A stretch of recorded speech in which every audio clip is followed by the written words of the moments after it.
How you doing? My name is McCarthy Coyle, and you're watching Missoula Community Access Television.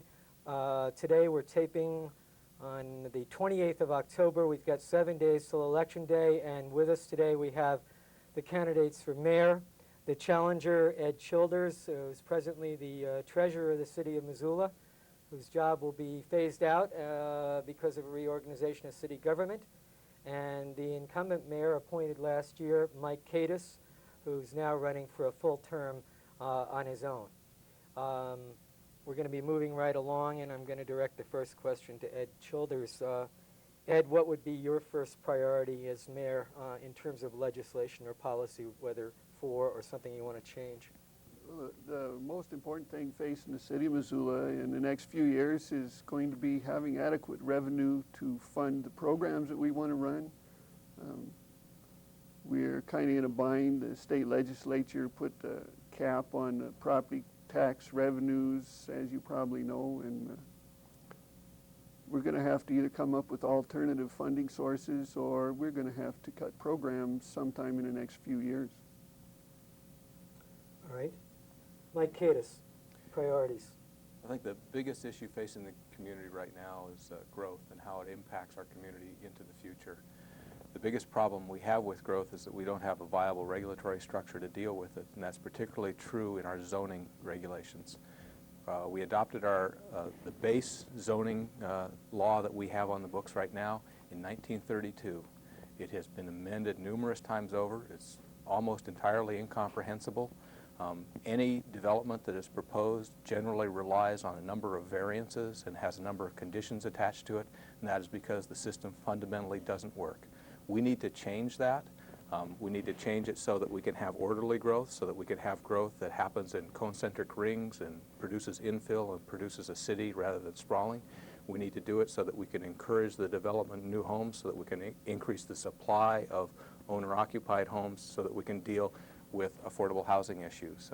But our zoning law is creating all kinds of problems. We need to kind of take a big step and try to deal with that issue in particular. Mike, Stone Container, which, as I understand, is the biggest industrial polluter in the area, and it's outside the city, as I understand. It's outside the city, and the city doesn't have any direct authority over this issue of Stone Container's pollution. But what should or could the city do to become a more active player in influencing Stone to reduce its pollution? Well, I think Stone's pollution is on two fronts, water and air. The city, as a partner in the city-county health department, does have some say here, and I think that we have some influence over that regulatory entity. I think first, as we look at our redoing our sewer treatment plan and a whole host of other things that are related to the river, that is a coalition of the various major point sources in the river, we need to be working with Stone Container so that they're reducing their contributions to the effluent in the river at the same time. As far as air quality, we need to actively participate in the regulatory structure with the Department of Environmental Quality and through the state regulatory structure. It's there where many of the decisions are made. We need to just be paying attention to that. I feel like our health department does a pretty good work in that area. We just recently won a suit against Stone Container, and I think we just kind of need to stay aggressive in that way. We have to work within the constraints of the law, but I think we need to actively enforce it. Just one quick follow-up. So in all of that, are you saying that you want the city to have a higher profile in this matter? I think we have an obligation to the people who live in this valley to be active in terms of Stone Container or the McDonald Gold Project, the East Missoula Superfund site, those types of things. The city has to be a player in those issues. Thanks. Edge.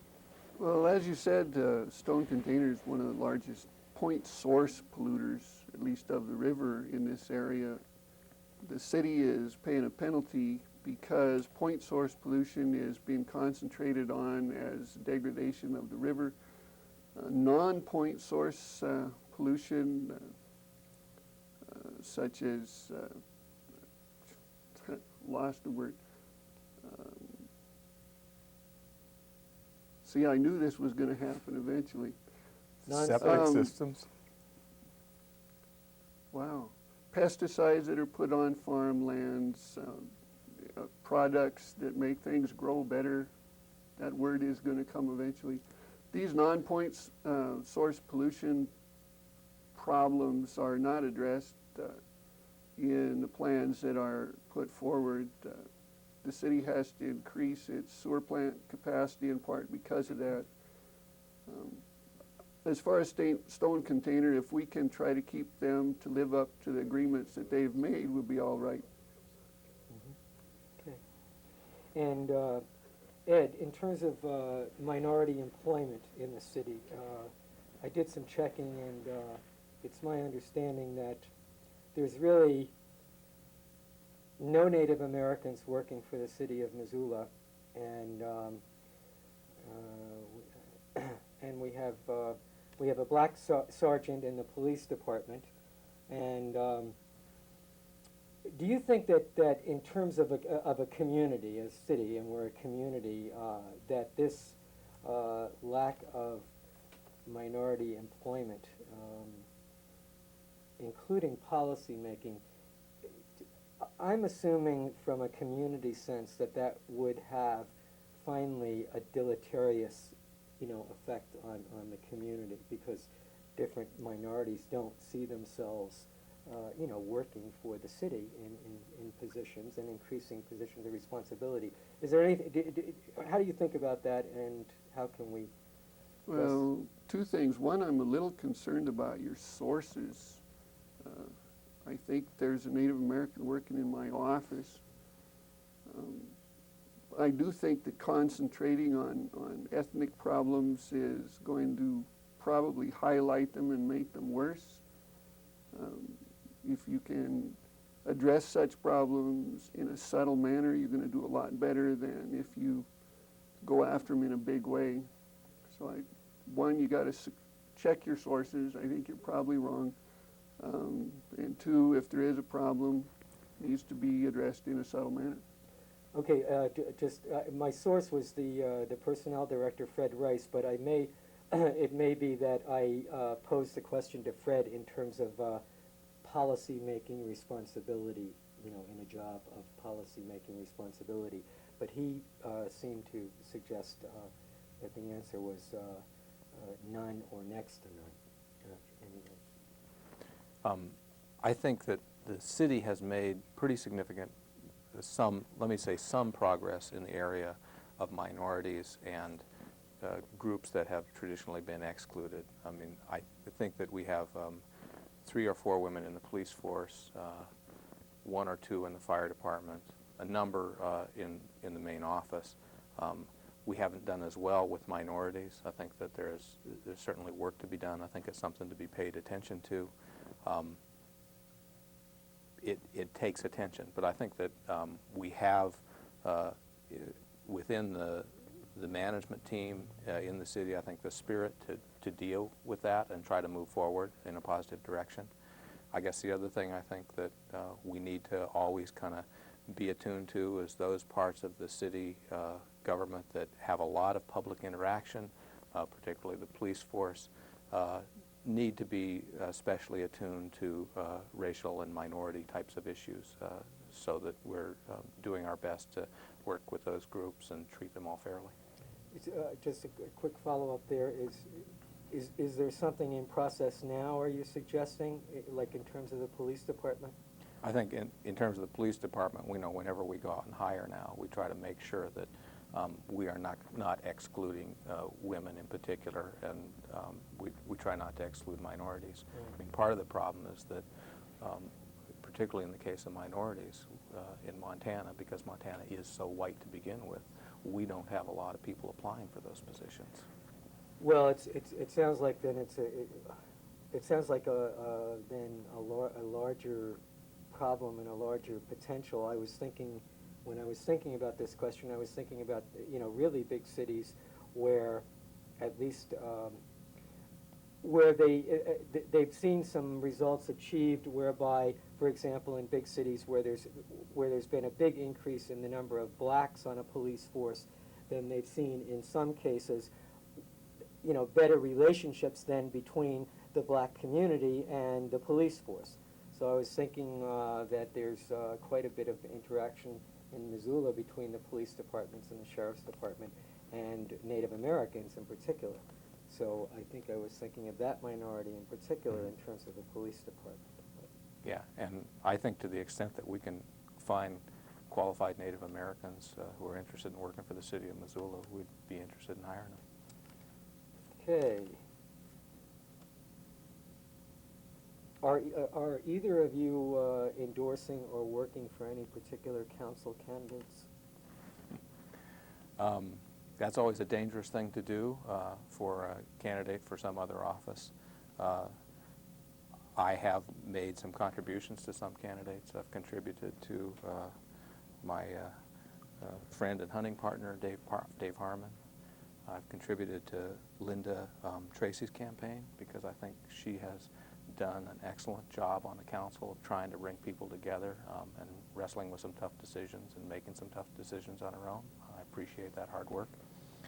And I've made a contribution to Luann Crowley, who I think is a candidate and a council person who's really growing into the job, and I expect big things from her in the future. Ed? No, I have not and am not supporting anyone. I mean, you're not supporting or opposing anybody? That's correct. And what merit, if any, does the proposal that surfaced for what's called a livable wage in Missoula? I mean, you work a lot with money and projections and things like that. What do you think about this? I think that legislating a livable wage is not a doable thing. I don't think you can do that. I don't think anyone's really identified what a livable wage is, for whom and in what circumstances. I don't think that the city council should be trying to create a number that's going to be working for everybody. Well, I think it is a doable thing. I think to the extent that we provide tax breaks, we need to set some criteria and expectations so that those tax breaks actually bring something to the city of Missoula that, and our community that we want. I think the larger question, though, is that any livable wage proposal has been tied to the existence of tax breaks, and I think there's another question as to whether tax breaks are justified in the first place. And I guess I'd have to be honest, I really have my doubts about whether we should be providing tax breaks in any significant kind of way. I wonder if they don't create more problems than they do good. I hope that in over the next winter, the council will have the time to take a good hard look at that issue, and we can make some decisions about whether we should have tax breaks. The fact is, if we don't have tax breaks, then there really isn't a place for a livable wage. I guess the other thing I'd say, in terms of trying to provide, deal with economic issues for people on the lower side of the income spectrum in Missoula, and I think that energy is probably better spent and more productive working to try to deal with affordable housing issues than it is with a livable wage issue, because a livable wage really affects a very limited number of people. I mean, it's only those people who are receiving less than a limited wage in those firms that are receiving a tax break. And when you kind of go through all the political capital to get something like that done for that small group of people, I wonder if it wouldn't be more appropriate to spend the time working on affordable housing issues. The mayor mentioned tax breaks. Do you have any, feeling about tax breaks for new businesses? Or? Yeah, I think looking at that is an excellent thing to do. There's no real guarantee that a tax break for business is going to be good for the city of Missoula as a whole, and in fact, a number of times it's not panned out. Excellent suggestion. And both of you know the answer to this, but what contributions does the city make now to the Partnership Health Center I mean, do we make any cash, revenue contributions or investments, I should say, in that healthcare plan for low-income people in Missoula? Seems to me we do have that in the budget, but I don't know enough about the budget to give you that answer. I want to say that we make a cash contribution of 25,000, but I'm not absolutely positive of that. We also have a representative on the board. We have been involved in helping them get their financing for their expansion on the land next to the existing health facility. So, I mean, we're, I think, fairly intimately involved. I'm not exactly sure what our actual dollar contribution is. Okay, well then, and then the heart of my question being, is this an important institution for the community of Missoula, and would either of you as mayor, want to make sure that support that you're giving now, would you continue it and or expand it or do away with it, or? The city's revenue sources being what they are, I suspect that that's one place where the city would probably look to cut services if they have to be cut. It's not a good thing to do away with, but it's possible that it might. Actually, the Partnership Health Center has provided service for a lot of people who otherwise wouldn't get it. The partners in it aren't all in agreement about the way it's supposed to be operating, but I think overall it's a good thing. We need to keep it funded if we can. And do you see any merit in future of a combined city-county government such as Butte, Silver Bow?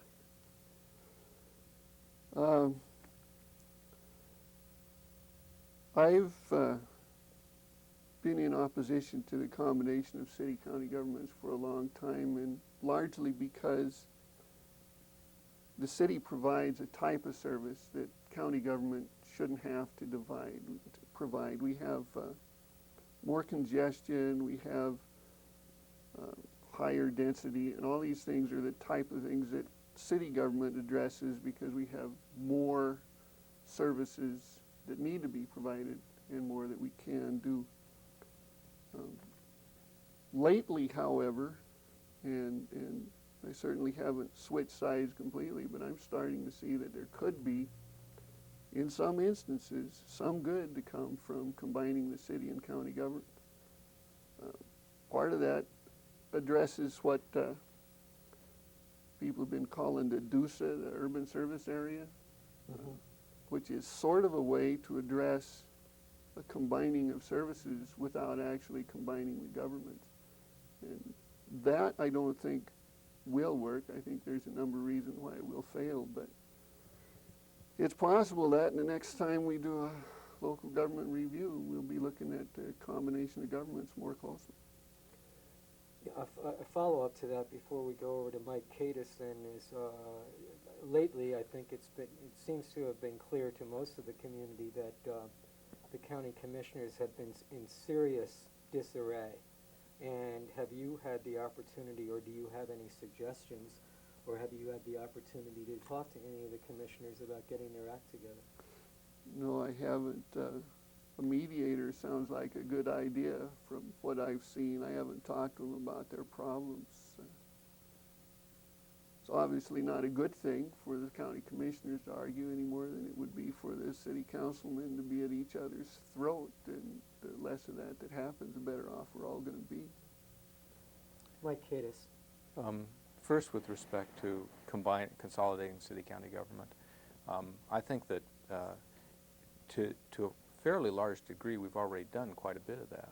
We have a joint city-county health department. We have a joint city-county planning and grants department, and we have looked at combining other services along those lines.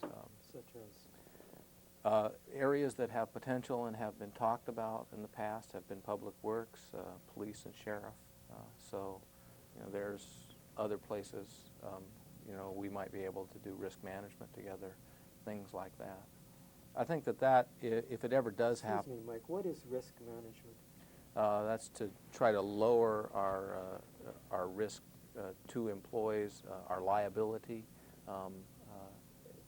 We take an active role in trying to make sure that we don't have to pay high premiums or have to pay out high settlements for accidents and things like that.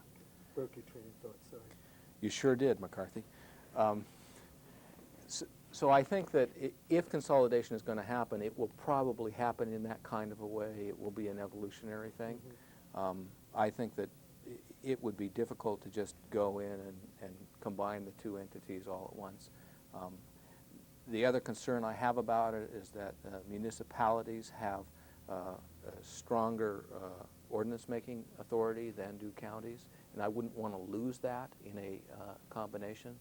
And the third point is exactly what Ed was talking about, is that the municipal corporation is specifically designed to serve urban areas with urban services, and when we go beyond that, then we have something that is trying to serve both urban and rural, and there are different sets of needs and different levels of services.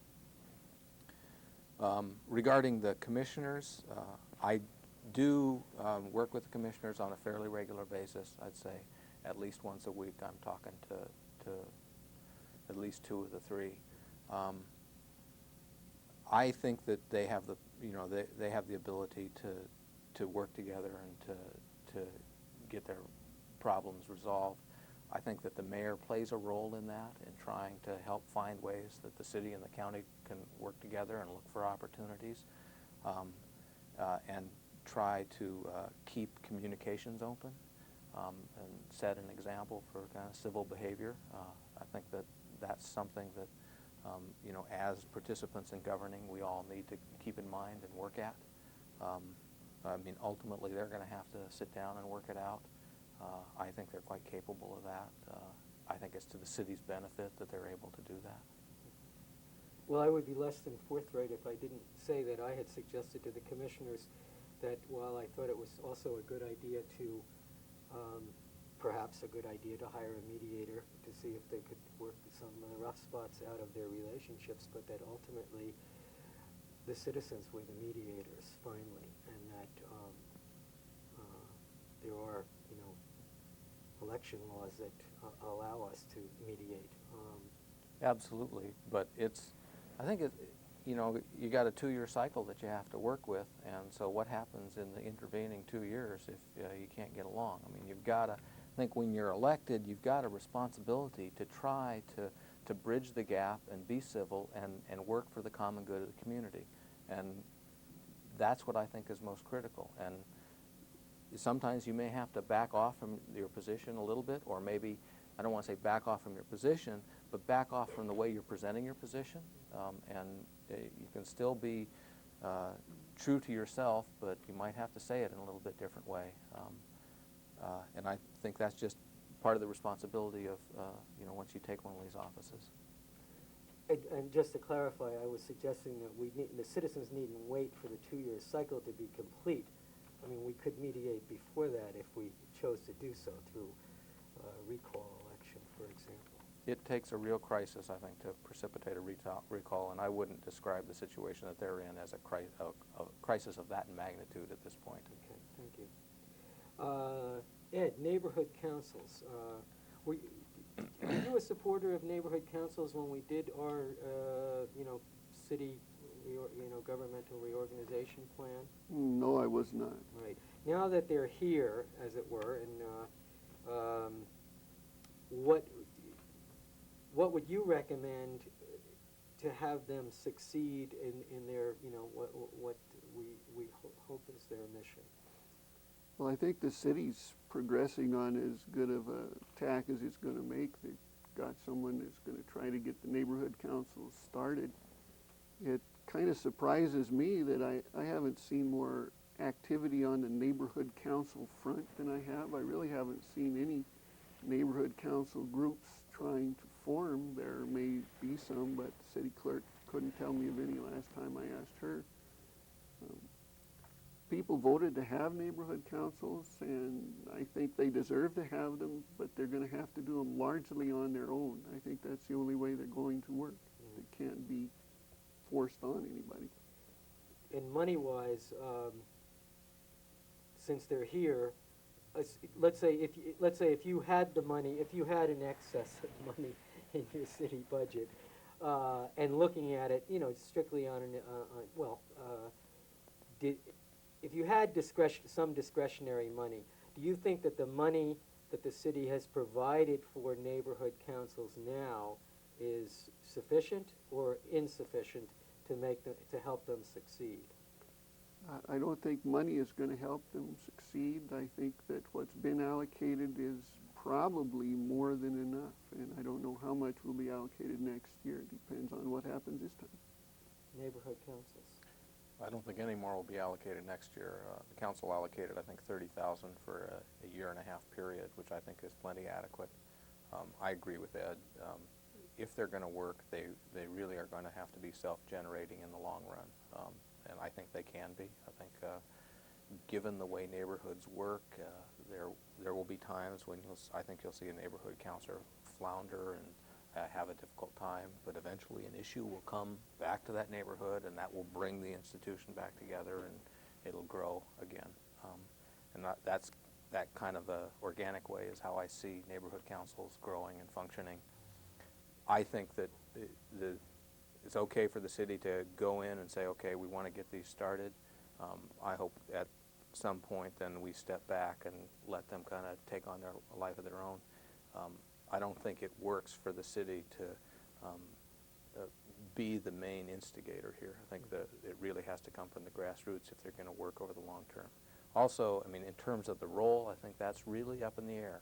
I mean, I don't think that the city can predetermine what the role of neighborhood council is going to be. We can kind of set some hopes and some ideas for, well, you might want to participate in this, but ultimately, again, that will be the neighborhood council's decisions, and I think they'll make those decisions, and I think some will be very different from others, and I think that will all help to enrich the general fabric of the community.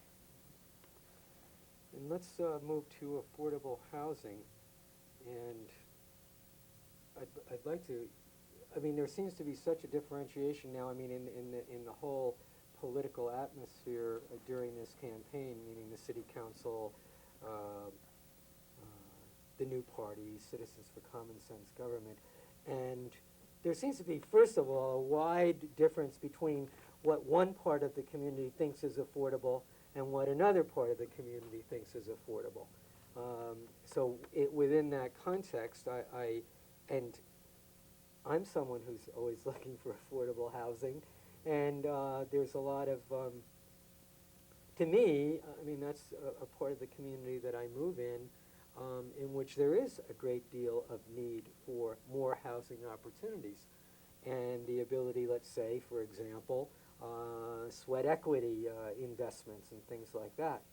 But just with that modest amount of context on affordable housing, have you considered, or do you expect to propose any new initiatives to increase the amount of affordable housing? And how do you, can you help us, well, give us your slant on what is affordable and who the community is that needs it? Okay. I think that the biggest issue with affordable housing is supply. I mean, what has happened in this community over the last 6 or 7 years is that we had a tremendous number of people move in, and we weren't able to accommodate those people with new houses. And so our supply became constrained and the price went up. It's just fundamentally a market situation. I think by and large the response has to be a market response as well. That's where I think zoning plays an important role, and I think the DUSA plays an important role. What zoning can do is we need to streamline our existing zoning and try to encourage quality development in the urban area. That's the other thing that the DUSA can help us do, is try to encourage development within the urban area, and as we go outside of the urban area, do it in a concentric ring type of way. If we aren't able to build new supply, I don't think we'll solve this problem at all. So I think that's the first thing, is to try to find ways to encourage the marketplace to respond to the issue. Second, I think there are things that the government can do. I think that the North Missoula Housing Partnership is a great program. We've kind of borrowed it from Great Falls, where we're working with a number of banks. And St. Patrick's Hospital. We've gotten $50,000 contributions from a couple of them and kind of generated a pot of $300,000. The goal is using that mechanism to help to provide low and moderate income people a way to leverage themselves into home ownership situations so that they're building equity and so that they actually have a home that's their own rather than one that they're renting. And we're also, within that program, trying to create some rehab possibilities. I think it's important that we're focusing on just one real neighborhood and trying to do this, and if it works well there, then we'll try to expand to some other neighborhoods. The long-term goal has got to be to increase more home ownership. If we're going to stabilize the prices, much less bring them down, we have to increase supply in a way that people can purchase it and it can be their home so that they can begin to build equity, so that they have a tool for their future and they're able to move to housing that is less affordable to begin with. I mean, it's a stepping stone type of thing. You get someone into a lower end house. Once they build some equity, they can use that to get themselves into a higher end house and work their way up the ladder. But unless they can begin building equity, that never happens. And so creating mechanisms for home ownership is absolutely critical, and those are the types of things we need to work on. Affordable housing and the living wage are kind of in the same category. They depend on people and circumstances more than anything else. They tell me that 2/3 of the people in the city of Missoula make $16,000 a year or less. I suspect at $15,000 a year, there's not much housing in Missoula, whether it's expensive or inexpensive, that's affordable. What we have to do, I think, is find a way to increase the wages of the people in Missoula, and the way to do that is to find ways to get better jobs in Missoula. We need to have our people educated to do those jobs, and we need to have the businesses that currently exist in Missoula involved in finding more business. Well, it's an area that I find myself particularly interested in, and we have the time. Could you elaborate on the north? Just briefly elaborate on the north side. It's North Missoula. It affects the north side neighborhood and the west side neighborhood, which often are combined by certain people. Right. They've got $300,000 now to play with, as it were, as they. What? Give us a couple of examples specifically. Well, one thing I wanted to clarify is, and I'm not up to speed on this. I'm sorry. This business that the council was addressing some time back of, like, if you have a garage or a big shed on the back of your property where that could become a second Detached house dwelling units. Yeah. Could you explain that a little bit and Okay, that is a separate issue. Yeah. If you look around pretty much in any neighborhood in Missoula, you will find that lots of houses either have someone living in the basement or living in a granny apartment upstairs or living in what once may have been a garage in the back. And so what a detached unit ordinance tries to do is to legitimize that and say that if those types of units are going to be built, then they need to be built to appropriate building code standards, and they need to deal with parking and setbacks and all those kinds of things. But yes, it's legal to do that. So that's legal now. I mean, well, it's in most places it's really not legal, right. but most of the instances are grandfathered. I mean, they have happened over time, right. and. But where we're at now in terms of city council action, are we? The council is looking at drafting an ordinance to allow that. That will involve a phenomenal amount of discussion and consternation by the right. community. It's not going to be an easy issue. I mean, the other side of it is you've got neighborhoods that don't want to see more automobiles in their neighborhood, more people living out back, those types of things. The fact of the matter is that quite a bit of it goes on already. I think if we do it right, we can do it well, but I think we need to set some standards to make it happen, and we'll have that debate. That's coming over this winter. Will part of that debate include the possibility, let's say, if you have the home that you own, and then whether you have an existing, illegal dwelling in the back now in your garage, and then, it works itself through. So, assuming that in future it might, let's say for the sake of the discussion, it does become legal, right, to have a second unit that you've, passed the codes and done everything that you were supposed to do. Does part of that discussion, will that also include the possibility then of, let's say, that property owner selling that second unit to someone else? That would require I guess it is an now. additional subdivision, and there would have to be, I see. for that to happen, there would have to be easements for access to both units, things like that. Right. That could get relatively complicated. Okay. But I think, in terms, we go back to the affordable housing issue, that mechanism deals with affordable housing in two separate ways. In one, you're creating, in most cases, a relatively low-cost rental.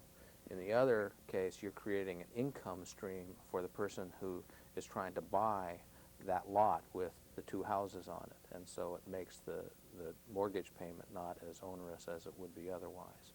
So, there are some advantages. Well, maybe we'll come back to housing in a minute.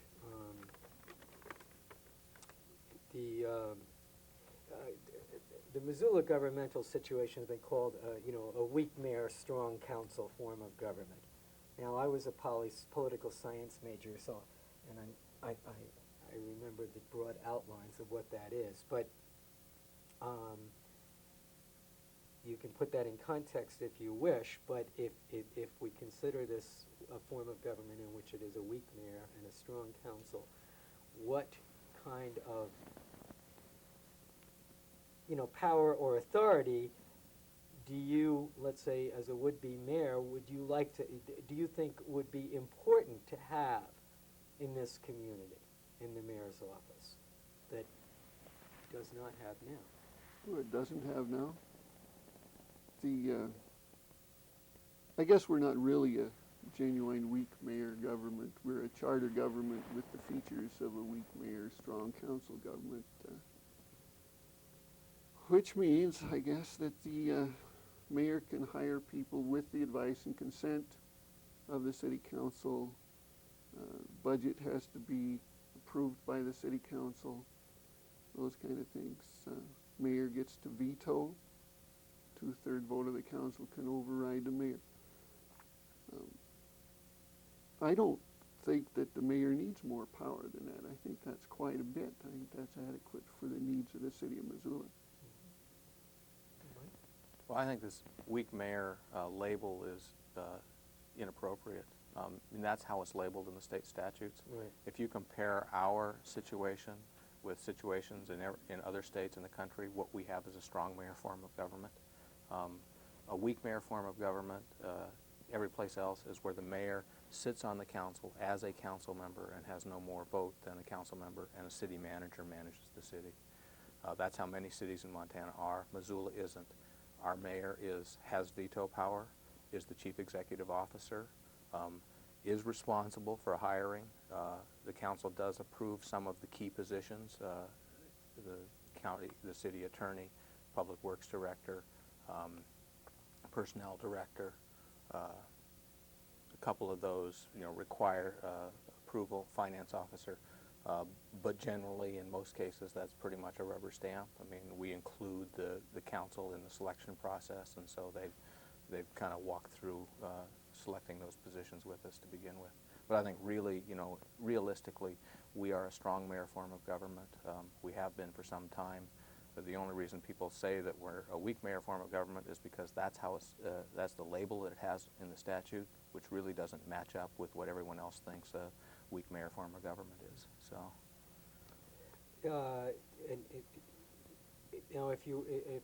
Ed, if you were quoted correctly, you had a little bit of critique of the number of employees in the mayor's office as it exists now. And is that a correct characterization? I think I said I would examine the employee level in the mayor's office and I did get an email from Janet Stevens that counted them for me, which I appreciate.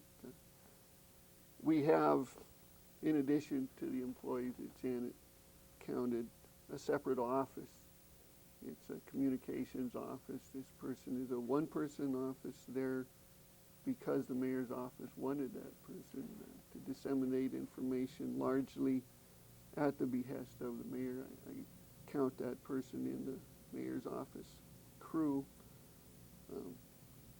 The number of people there has grown a great deal in the 20 years that I've been working for the city, and I certainly haven't said that they're any or all extraneous. I've said that the number of people in there and the jobs that they're doing could certainly take a look-see, and I think that Mike is doing the same sort of thing with zero-based budgeting at the city.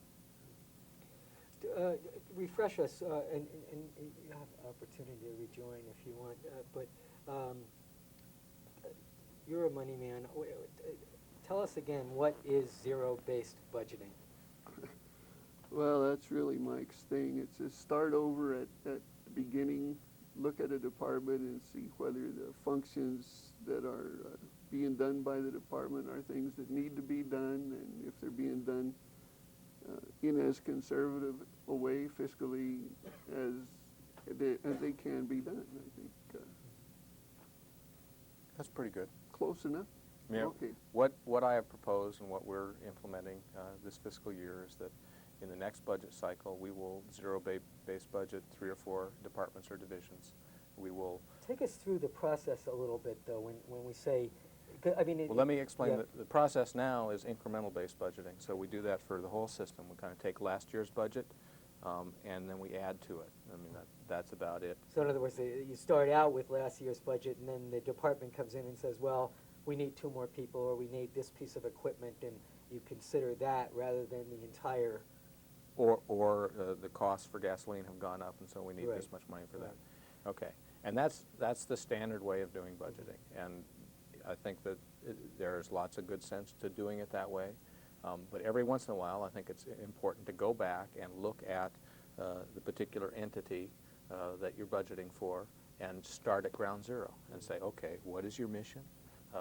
What are your resources to do that? Is your mission appropriate? Are you doing it as effectively as you could be doing it?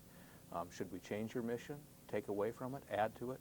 All those things. Put all those questions on the table and then build that budget back up from zero and decide, okay, how many people do we need to do X, Y, and Z, and how would they do it, and how much will that cost us?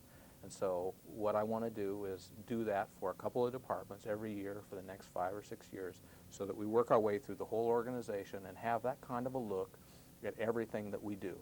And I think it's important to do that over time rather than just kind of let yourself go along with incremental-based budgeting. I think it's a real mistake to try to do zero-based budgeting for the whole institution at once. I think you just create turmoil, confusion, and you aren't able to handle it, and it all ends up as a failure eventually. So I think that's a real mistake. But I think it is important to do that kind of review, to break it up into pieces that are manageable and see that it gets done over a period of years. Any further comment there? Well, just one question that I haven't asked or heard the answer to is, what happens if you do zero-based budgeting for a department and find out that its budget is far too low to run what it's supposed to be doing, and we don't have any more money to run it the way it should be done? Well, then either you decide that you're trying to do too much, or you decide to take resources from someplace else so that you can do more. But at least then you know that you should be doing that. You have those decisions to make. Some quick, just very basic questions here, so that we get a picture of our community again. How many citizens do we have in the city of Missoula now? About 55,000, and that's the census says something less than that. But I think if you go out and counted them today, that's about where we'd be in the city. The urban area is about 75,000. When we say urban area, is that 4 mile going out 4 miles? No, that is the area that is built to a density that is urban, more than 2 dwelling units per acre. I mean, that's the definition of an urban That's or my one definition of an urban What area. is it, two or more houses, what'd you say? 2 or more houses per acre, 2 or more dwelling units per acre, And how many employees does the city have? about 350. That includes police and fire and, About 75 in fire and police each, and then the bulk of the rest kind of scattered through a number of departments, you know, from Public Works to Mayor's office. and based on your years of, observing the city at work, do you think that city government, meaning all the various departments, work consistently, efficiently? I guess I'm just looking for an overview here. Or do you have some suggestions as to how the various departments might be? Generally, local government in Montana, and specifically Missoula, works fairly efficiently. It's partly because the people are close enough to it, they can see the guy leaning on the shuffle and tell his boss what's going on. But I think we work pretty well. I think our city employees per citizen in the city of Missoula is probably a little bit less than it was 20 years ago, I recall. It's like, that says a lot of good about the efficiency of the city of Missoula.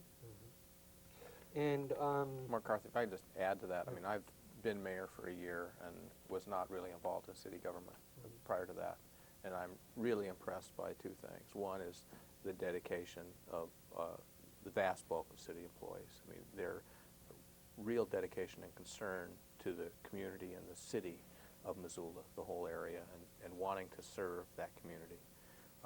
The second is I think in the management area, I really appreciate that there was an excellent management team in place when I came into the office, and that's not always the case when a new mayor comes in, and it has made my job a lot easier.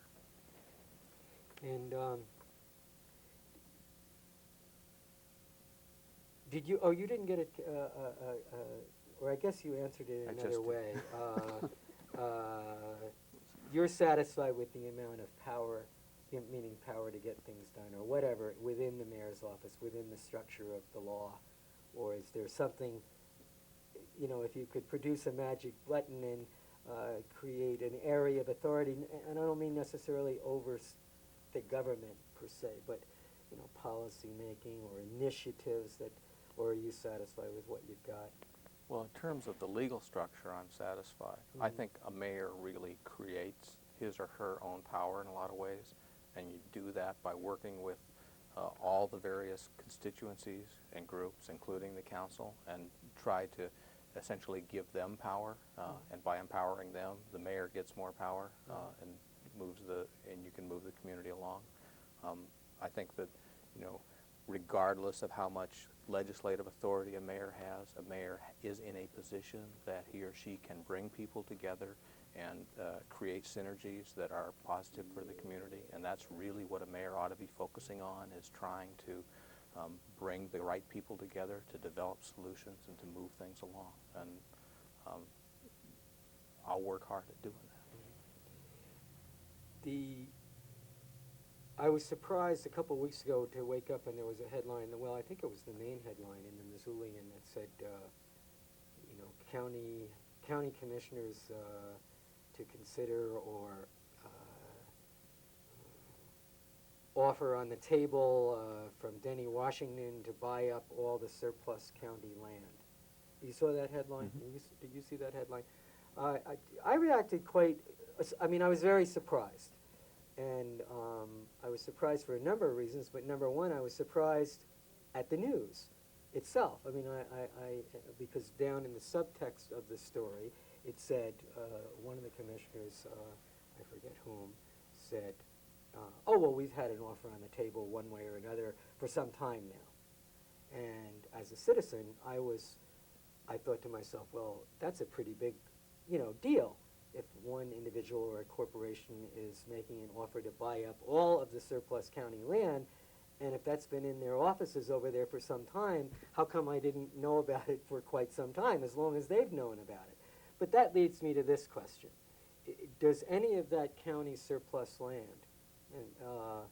offer any possibilities for, let's say, a city-county joint effort for construction of housing? I'm not familiar with that geography, but Well, I think that in the county's case, most of the land, extra land that they hold is either of a commercial or industrial nature.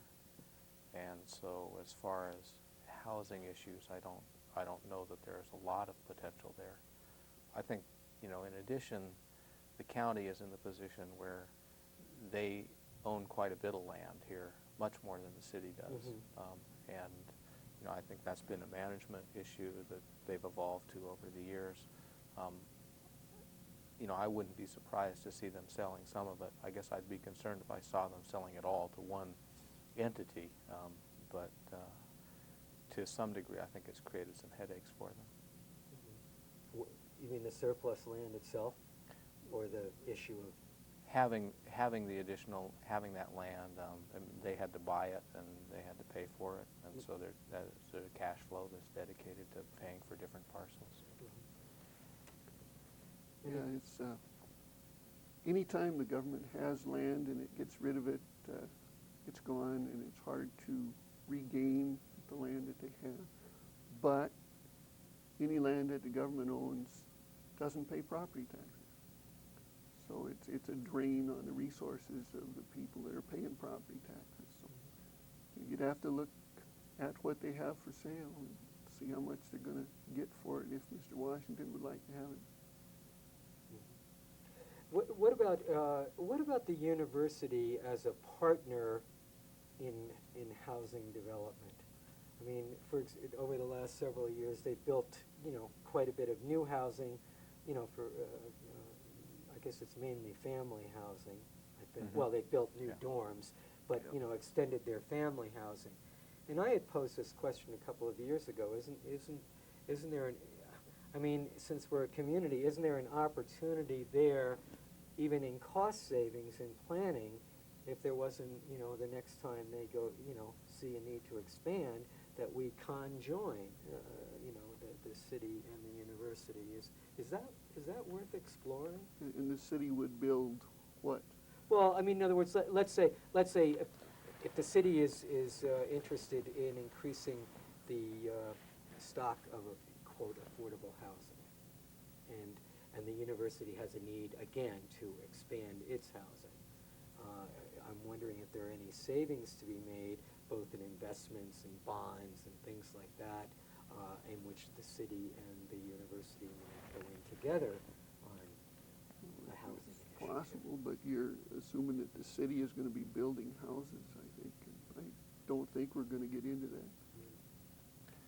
I think that, you know, the first point is that the university really deserves to be commended for the work they've done in creating a lot of new housing opportunities when Missoula really needed it.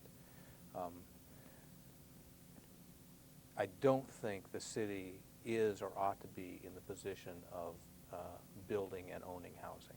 I think that there are lots of pitfalls to doing that. I think that we do have a role in trying to encourage housing, particularly through our regulatory structure and the provision of infrastructure. I also think there are ways that we can play a role by trying to encourage banks and the financial community to help out in housing situations, like through the North Missoula Housing Partnership. But I wouldn't want to see us involved in building and owning housing for the city. Let's take the last few minutes to go back and revisit DUSA, D-U-S-A, and could you define what that is and try and define it in a way that is manageable for me and the rest of us? I mean, where is it and where does it go and what does it do? Where is it? What does it stand for, first of all? Designated urban service area. Where is it? That has not, to my knowledge, been defined. What will it do? It's supposed to encourage infill, encourage building and development. Infill for the citizen who isn't familiar with that term means what? Means filling in the area inside the urban service area boundary. The rationale behind it is that services can be more inexpensively provided to a densely populated area than to a sparsely populated area. And that's absolutely true. The way the urban service area would work, in my understanding, is that we would encourage people to build inside it by giving them some sort of breaks or giving them the services that they need at some reduced rate. Discourage building outside the boundary by not giving services to those people. And I haven't been involved in the direct discussion, so Mr. Kadas could give you a really solid definition. And insofar as you understand the DUSA, it makes sense to you? It's a good idea? So far as I understand the DUSA, it sounds like an artificial boundary that's not likely to work. The designated urban service area, the boundaries that are being proposed are the mountains on the east and the north. The boundary on the south would be essentially the differentiation between outlined in the Miller Creek comprehensive plan between urban densities and rural densities, which essentially follows the hill that is just to the north of the upper Miller Creek Road.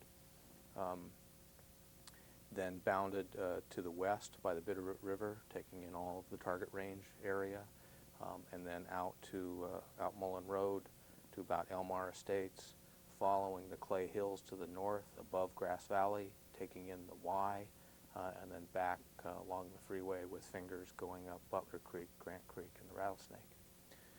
That larger area is where we would see the urban area going to, that whole area becoming urbanized over the next 20, 30, 50 years. But at some time out in the future, that area is going to be urbanized. And so the first point of the DUSA is to say that as we do planning and as we do building out there, we not preclude our ability to urbanize that area. We make sure that we preserve rights of ways for roads so we can establish a solid grid pattern.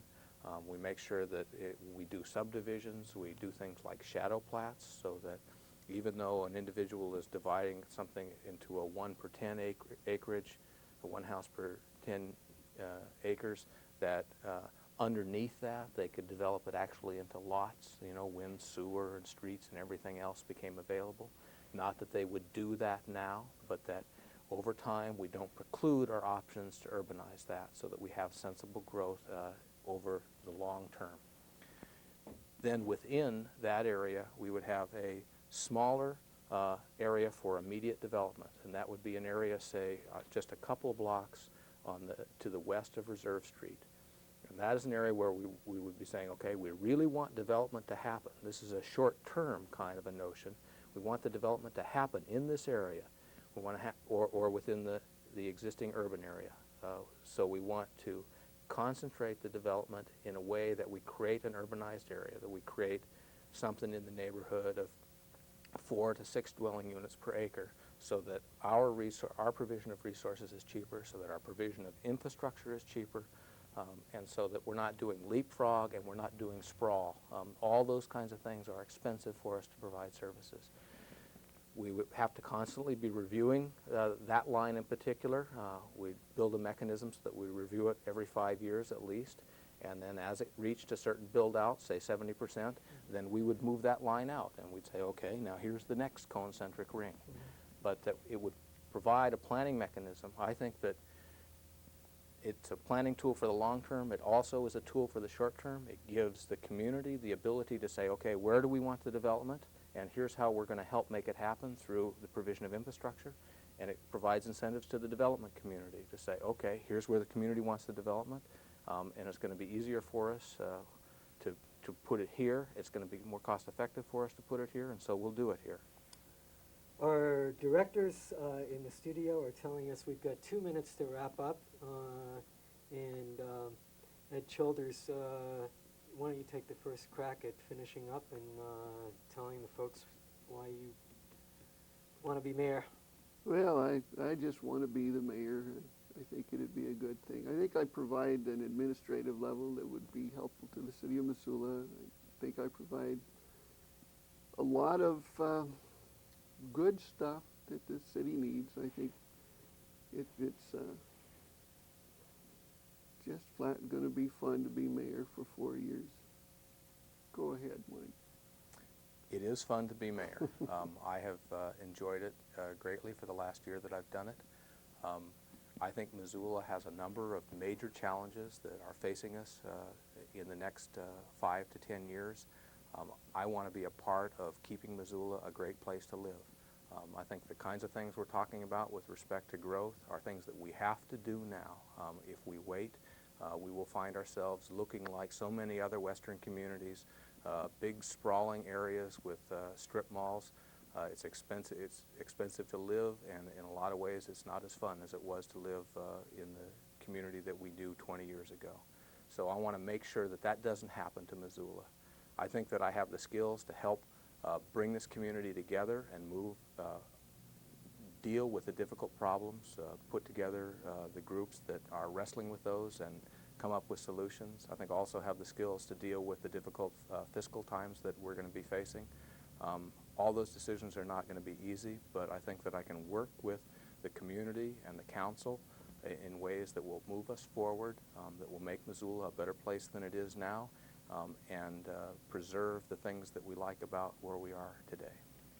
Thanks very much, Mike Kadas, the incumbent mayor, and challenger Ed Childers. Thanks for coming down to Missoula Community Access Television, and best of fortune to both of you. Thank you, McCarthy. Yeah, thanks.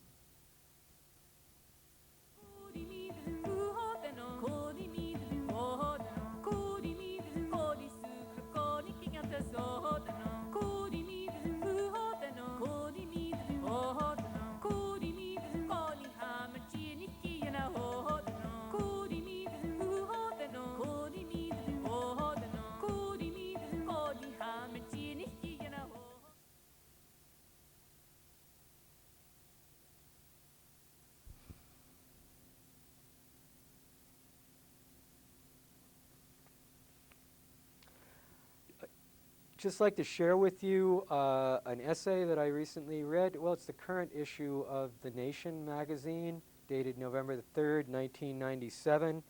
And the essay was written by Robert McChesney, Mark Crispin Miller, and John Nichols. McChesney teaches journalism at the University of Wisconsin. Mark Crispin Miller is chairman of the writing seminars at Johns Hopkins University, and John Nichols is an editorial writer for the Capital Times in Madison, Wisconsin. The essay reads like this. There is no longer, it's under the headline Media and Democracy. There is no longer any question that this country must address the ever-increasing concentration of media ownership. After an unprecedented wave of mergers, some 10 huge firms dominate the industry, with another 10 or 15 behind them. Not long ago, such a circumstance would have been unacceptable to American leaders. When United States forces occupied Japan and Germany after World War II, they restricted concentrated media ownership because such arrangements undermined democracy and facilitated fascist movements. It is time to take a dose of the medicine we gave Germany and Japan and move on a host of other media issues.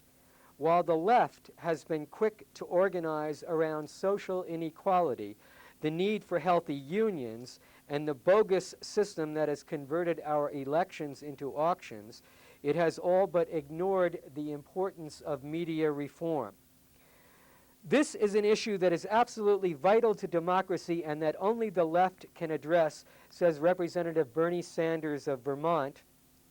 The New Party, the Green Party, the Labor Party, Progressive Democrats should be all over this issue. But for most of the left, it's not even on the agenda. That's Bernie Sanders, who's in the U.S. House of Representatives from Vermont, the only independent in the Congress. The essay goes on. Spin the global media dial, however, and you can tune into a whole new approach to politics, an approach that recognizes the power of corporate media and offers an alternative vision. It is an approach from which America can and must turn.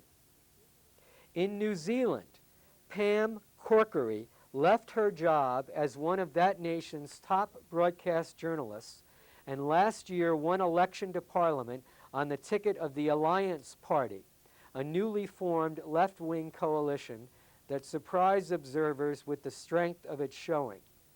Corkery's issue, and a central theme in the Alliance's platform, was a call to roll back corporate control of media and to muscle up nonprofit and non-commercial broadcasting.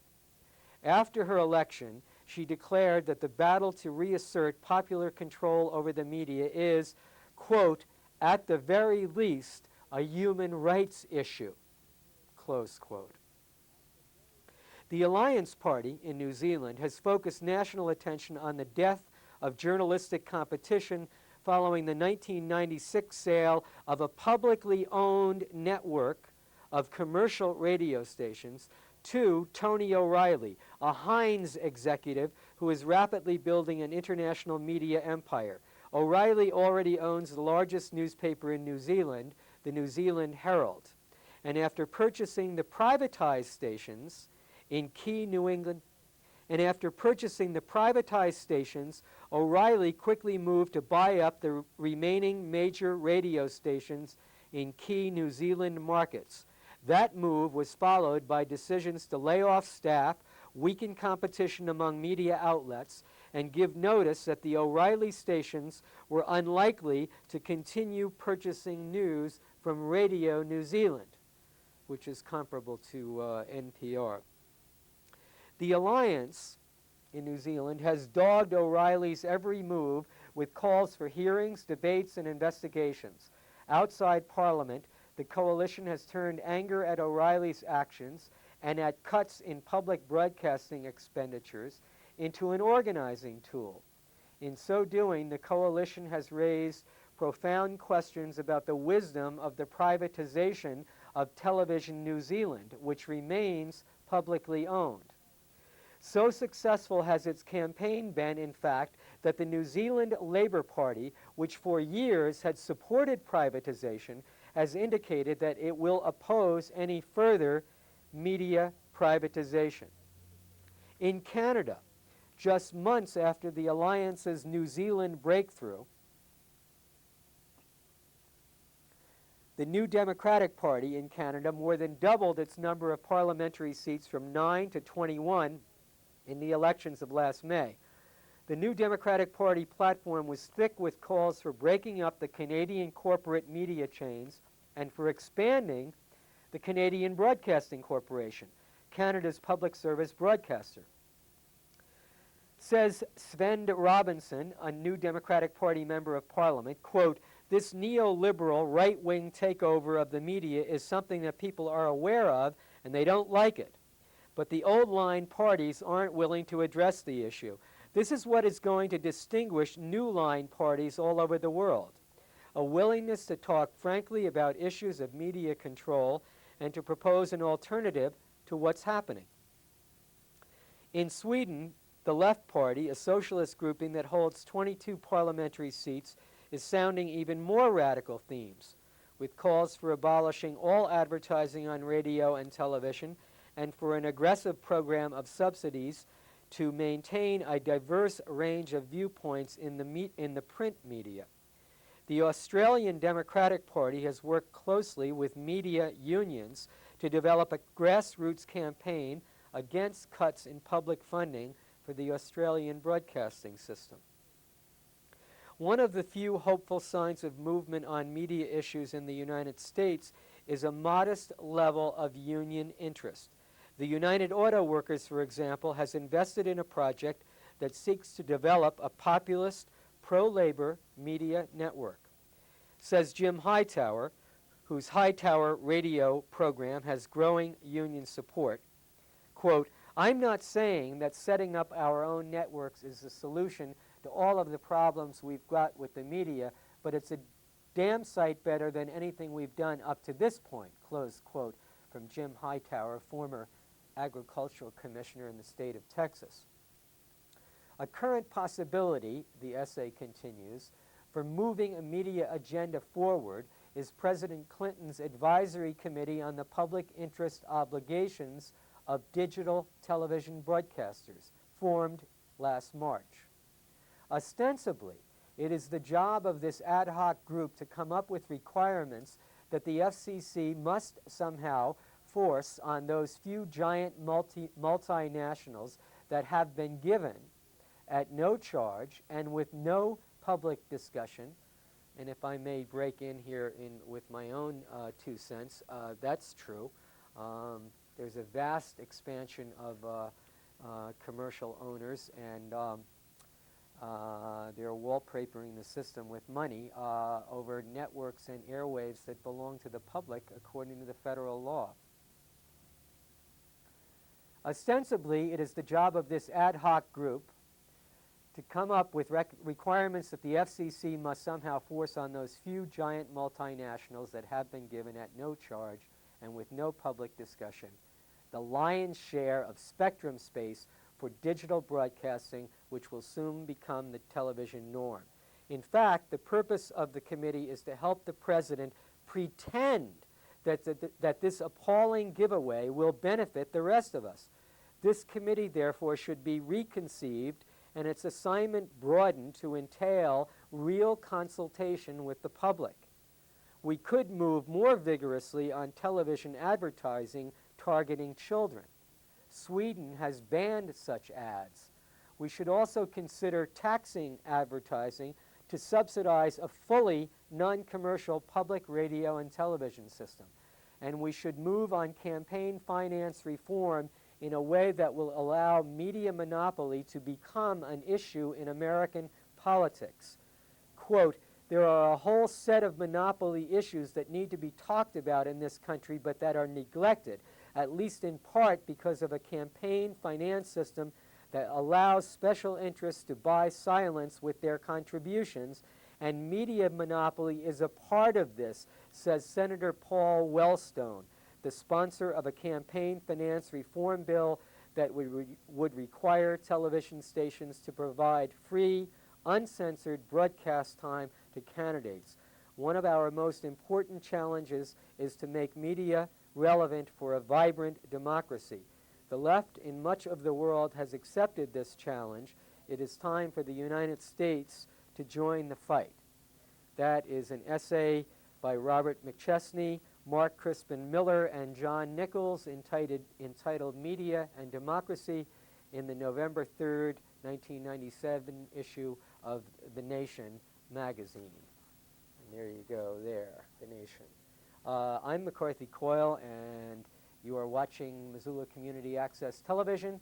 I thank you very much for tuning in, and please stay tuned for this weekend's 5-hour runs of all the candidates in Missoula City elections who will be on the air here at MCAT. Thanks a lot. Bye-bye.